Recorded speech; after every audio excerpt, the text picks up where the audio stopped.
Have you ever felt adrift in a world of constant demands and fleeting pleasures, searching for an anchor to steady your ship? We're about to embark on a journey into the timeless wisdom of Marcus Aurelius, a Roman emperor whose insights, though penned centuries ago, offer profound solutions to the very challenges men face today. He spoke of truths that many instinctively shy away from, yet embracing them has the power to fundamentally transform your life, bringing clarity, purpose, and unshakable inner peace. Prepare to discover the often overlooked advice that can truly fix your whole life. And if you're ready to unlock ancient wisdom for modern living, make sure to subscribe to join our community. 1. Embrace discomfort as a path to strength. In our modern world, the pursuit of comfort often takes precedence over growth. We meticulously curate our environments to avoid even the slightest inconvenience, from climate-controlled homes to instant gratification at our fingertips. Marcus Aurelius, however, understood a fundamental truth. Genuine strength is forged in the crucible of discomfort. He didn't advocate for masochism, but rather a deliberate exposure to challenges that toughen the mind and spirit. Think of the Stoic practice of voluntary hardship, sleeping on a hard surface, enduring a cold shower, or skipping a meal. These aren't acts of self-deprivation, but rather exercises in resilience. They teach us that we are not slaves to our desires or external conditions. When I was younger, I always avoided public speaking. The thought of standing before a crowd filled me with dread, my heart racing, palms sweating. I'd make excuses, delegate, anything to escape that uncomfortable feeling. But one day a mentor challenged me. The only way to conquer fear is to walk directly into it. I forced myself to sign up for a local Toastmasters club. Each session was a battle against my own internal resistance. My voice would shake, my mind would go blank. Yet with each uncomfortable speech, a tiny shard of confidence was forged. Slowly, incrementally, the discomfort diminished, replaced by a quiet strength. Marcus Aurelius reminds us, the impediment to action advances action. What stands in the way becomes the way. By deliberately choosing to face discomfort, whether it's a difficult conversation, a physically demanding task, or simply delaying gratification, we build an inner fortress that external circumstances cannot easily breach. This isn't about suffering for its own sake, but about intelligently choosing the right kind of discomfort, the kind that leads to growth, self-mastery, and a profound understanding of our own capabilities. It's about recognizing that the easy path often leads to weakness, while the path less traveled, the one paved with a healthy dose of challenge, is the true route to an unshakable character. But what if the greatest discomfort lies not in physical challenges, but in confronting our own inner narratives and the stories we tell ourselves about who we are and what we deserve? 2. The power of amor fati, loving your fate. Many men spend their lives wrestling with what is, constantly wishing things were different. They rage against perceived injustices, regret past decisions, or fret endlessly about future uncertainties. This perpetual state of resistance is a drain on vital energy and a source of profound unhappiness. Marcus Aurelius offered a radical alternative: amor fati, love of fate. This isn't passive resignation, but an active embrace of everything that happens, good, bad, or indifferent, as an integral part of your journey. It's understanding that the universe doesn't conspire against you, but rather unfolds as it must. Your task is not to fight the tide, but to learn to navigate it. Think of a craftsman working with a stubborn piece of wood. He doesn't curse the wood for its knots or grain. He understands its inherent nature and uses his skill to incorporate these imperfections into a beautiful finished product. Similarly, amor fati asks us to view every challenge, every setback, every unexpected turn, not as an obstacle, but as the raw material from which we can sculpt a more resilient and meaningful life. I once had a meticulously planned project fall apart due to unforeseen market shifts. I invested months, poured my heart and soul into it, and its failure felt like a personal betrayal. For weeks, I replayed every decision, agonizing over what I could have done differently. I was trapped in a cycle of regret and resentment. Then I remembered amor fati. What if this wasn't a failure, but simply the universe clearing a path for something else? What if this experience, painful as it was, contained valuable lessons I wouldn't have learned otherwise?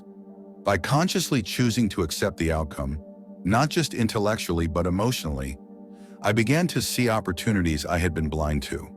The failure forced me to pivot, to innovate, and ultimately led me down a more fulfilling and successful path.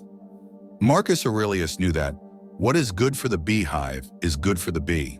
When we love our fate, we recognize that every event, every circumstance plays a role in the grand design, shaping us, teaching us, and ultimately revealing our true potential. It's about transforming perceived misfortunes into opportunities for growth and resilience, accepting the flow of life rather than fighting against it. But how do we cultivate this profound acceptance when our minds are so often bombarded by external opinions and expectations, pulling us away from our own inner compass? 3. The indifference to external opinions and praise. In an age dominated by social media and the constant craving for validation, the advice of Marcus Aurelius regarding external opinions is more vital than ever. Many men unconsciously live their lives in pursuit of approval, measuring their worth by the applause of others or the absence of criticism. This makes them profoundly vulnerable, their sense of self-worth fluctuating with every like, comment, or disapproving glance. Marcus Aurelius urged a profound indifference to these external judgments. He understood that true worth comes from within, from living according to your own principles and reason, not from the fickle estimations of others. If you are pained by any external thing, it is not the thing that disturbs you, but your own judgment about it. Your virtue, your integrity, your efforts, these are what matter, and they are entirely within your control. The opinions of others are not. I remember a time early in my career when I was terrified of making mistakes, constantly seeking reassurance from my superiors and peers. I'd tailor my ideas, my presentations, even my casual conversations, to anticipate what others wanted to hear. The result was a profound lack of authenticity and a crippling anxiety that I would inevitably fail to meet someone else's expectations. I was a chameleon, constantly changing colors and losing sight of my own true hue. It was only when I began to internalize Marcus's wisdom that my true north should be my own reason and values, not the shifting winds of others' opinions, that I found genuine freedom. I started speaking my mind, pursuing projects I believed in even if they weren't immediately popular, and accepting that some people simply wouldn't agree with me. The sky didn't fall. In fact, my work improved, my confidence soared, and paradoxically, I gained more respect. This isn't about arrogance or defiance. It's about a quiet self-possession. It's about knowing who you are, what you stand for, and operating from that inner conviction, regardless of whether you receive accolades or scorn. It's about recognizing that spending your life chasing external validation is like trying to fill a bucket with holes it will never truly satisfy. But if we are to find our worth internally, how do we navigate the pervasive culture of materialism and the endless pursuit of more, which so often distracts us from what truly matters? 4. The ephemeral nature of material possessions and pleasures. Our society relentlessly promotes the idea that happiness is found in acquisition, the latest gadget, the fastest car, the biggest house, the most exotic vacation. Men are particularly susceptible to this narrative, often equating their worth and success with their material accumulations. Marcus Aurelius, despite being an emperor with access to unimaginable wealth, consistently reminded himself and us of the ephemeral nature of all material possessions and transient pleasures. He understood that while these things might offer momentary comfort or excitement, they cannot provide lasting fulfillment. They are fleeting, subject to decay, loss, and the caprice of fortune. Soon you will be ashes or a skeleton and either a name or not even a name. But reputation is noise and nothing else. He encouraged a detached appreciation rather than an obsessive attachment. Imagine a child deeply engrossed with a toy, believing it to be the source of all joy. When the toy breaks or is lost, their world crumbles. An adult, however, understands that the toy is merely an object, and true happiness comes from within, from connection, purpose, or inner peace. I once knew a man who spent years working relentlessly, sacrificing family time and personal well-being, all to acquire a luxury watch he believed would signify his ultimate success. When he finally bought it, the initial euphoria lasted a week. Then the feeling faded, replaced by a subtle emptiness, a gnawing question. Is this all there is? He realized that he had pursued the symbol, believing it was the substance. Marcus Aurelius would have understood this perfectly. He wasn't suggesting asceticism, but a clear-eyed perspective. Enjoy what you have, certainly, but do not mistakenly believe that your happiness or identity is intrinsically tied to it. Recognize that pleasure is a fleeting sensation, and chasing it endlessly is like trying to catch smoke. True and lasting contentment comes from cultivating inner virtues, meaningful relationships, and a sense of purpose that transcends the material world. It is about understanding that true richness lies not in what you possess, but in who you are. Yet, if we are to detach from the external and focus on the internal, how do we effectively manage the most precious and limited resource we all possess? Time itself. 5. The urgency of living with purpose. Every single day. Many men fall into the trap of living as if they have an infinite supply of tomorrows. They defer their dreams, procrastinate on important tasks, and allow their days to be filled with trivialities, believing they can always start fresh later. Marcus Aurelius, acutely aware of his own mortality and the fleeting nature of human existence, implored us to live with a profound sense of urgency and purpose every single day. He understood that time is our most precious, non-renewable resource, and to squander it is to squander life itself. You could leave life right now. Let that determine what you do and say and think. This isn't a call to panic, but an invitation to intentionality. It's about recognizing that each moment is an opportunity to practice virtue, to learn, to grow, to contribute, and to live in alignment with your deepest values. Think of a craftsman approaching his final masterpiece. He doesn't dawdle, he doesn't waste materials, he works with focused intention, knowing that every stroke counts. Similarly, we should approach each day as if it were a crucial part of our life's masterpiece. I recall a period in my life where I was stuck in a rut, spending countless hours mindlessly scrolling through social media or watching unproductive content, telling myself I'd get serious tomorrow. Tomorrow, however, always brought new distractions. It wasn't until a health scare forced me to confront my own mortality that Marcus's words truly resonated. I started asking myself, if I were to die tonight, would I be content with how I spent today? The answer, far too often, was a resounding no. This brutal honesty became my catalyst. I began prioritizing, saying no to distractions, and consciously choosing activities that aligned with my values and goals. The transformation was slow but profound. It wasn't about cramming every moment with activity, but about ensuring that the activities I chose were meaningful. Marcus Aurelius reminds us, don't let your imagination be overwhelmed by your whole life at once. Just when you are asked, what is the sum of your labors? You answer, every day, just as it comes. Focus on living this day well, with purpose, and the sum of those well-lived days will be a life well lived. But even with purpose, how do we navigate the inevitable frustrations and irritations that arise from dealing with imperfect people in an imperfect world? 6. The imperfection of others in the practice of forbearance. A common source of frustration and anger for many men stems from the perceived failings and annoyances of others.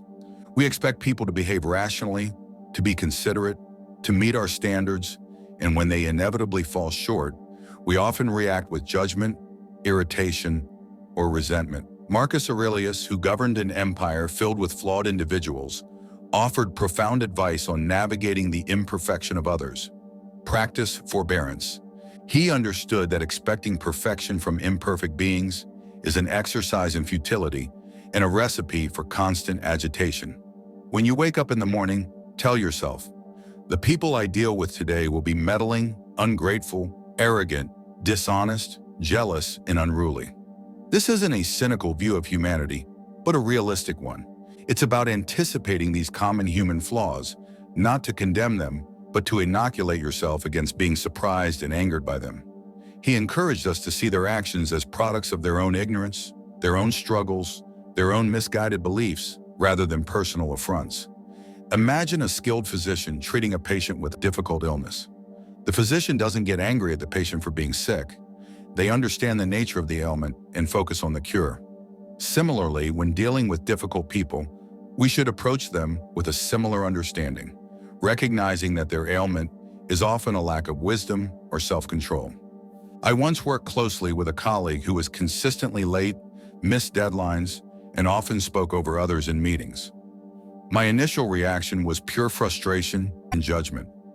I saw him as disrespectful and incompetent. This internal anger drained my energy and made our working relationship incredibly tense. Then I consciously applied Marcus's teaching. I started viewing his behavior not as a personal attack, but as a manifestation of his own internal chaos, perhaps anxiety, poor organizational skills, or a difficult home life.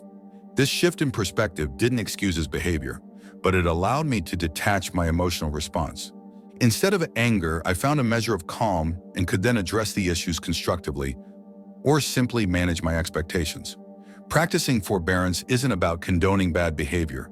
It's about refusing to allow the shortcomings of others to disturb your inner peace. It's about recognizing that you cannot control their actions, but you can always control your reaction. But if we are to master our reactions and truly govern our inner world, how do we confront and overcome the most insidious enemy of all, our own unruly thoughts and emotions? 7. The internal battle, mastering your thoughts and emotions. Perhaps the most challenging, yet most crucial advice Marcus Aurelius offers is to master your own internal world, your thoughts and emotions. Many men allow their minds to be battlegrounds where anxieties, desires, resentments, and fleeting impulses wage war, dictating their moods and actions. They believe they are simply feeling a certain way, rather than recognizing that their thoughts are often the architects of their emotional states. Marcus Aurelius taught that true freedom and peace come from gaining sovereignty over this inner domain. You have power over your mind, not outside events. Realize this, and you will find strength. This isn't about suppressing emotions, but about observing them, questioning them, and consciously choosing how to respond rather than being swept away by them. Imagine a seasoned general commanding his army. He doesn't blindly follow every suggestion or impulse from his troops. He evaluates, strategizes, and makes deliberate decisions. Similarly, we must become the general of our own minds, exercising judgment over the thoughts that arise. For years, I struggled with self-doubt.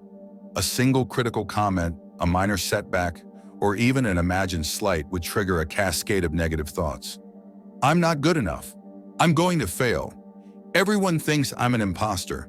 These thoughts would then generate anxiety, paralysis, and a self-fulfilling prophecy of underperformance. It was a vicious cycle. Through studying Stoicism, I learned to practice what Marcus called assent, the act of agreeing to a thought. I began to catch these negative thoughts, examine them, and consciously refuse to give them my assent. Is this thought true? Is it helpful? Does it serve my purpose? More often than not, the answer was no. By consistently challenging these internal narratives, I slowly dismantled their power. The thoughts still arise, but they no longer command my emotional state. I can observe them, acknowledge them, and then gently let them go, choosing instead to focus on what is within my control and what aligns with my values. This ongoing internal work is the cornerstone of an unshakable inner life, a fortress that cannot be breached by external circumstances or fleeting moods. Having established the critical importance of mastering our inner world, how then do we translate this self-mastery into purposeful action and a life of genuine contribution? 8. The call to duty and contribution to the greater good. While much of Marcus Aurelius's advice focuses on individual self-mastery, it is never for the sole purpose of personal comfort or isolated contentment. For him, true wisdom culminates in purposeful action and a profound sense of duty to the greater good. Many men today struggle with a sense of aimlessness. Despite pursuing personal success, they might achieve wealth or status, but still feel a void because they are disconnected from a larger purpose. Marcus believed that as rational beings, we are inherently social creatures, designed to contribute to the human community. Much like parts of a single body work together for the health of the whole. What is not good for the beehive is not good for the bee. Our individual flourishing is inextricably linked to the well-being of the collective. This isn't about grand heroic gestures, but about consistently performing your duties with excellence, integrity, and a mindful awareness of how your actions impact others. It's about being a reliable partner, an honest businessman, a supportive friend, a responsible citizen, a dedicated mentor. Imagine a single brick in a magnificent cathedral. Its purpose isn't to stand alone and admire its own beauty. Its purpose is to be well-made, strong, and to support the structure around it, contributing to the grandeur of the whole. I used to be entirely focused on my own achievements, my own advancement. My motto was often every man for himself. While this led to some individual successes, it also left me feeling isolated and surprisingly unfulfilled. There was a nagging emptiness even when I reached my personal goals.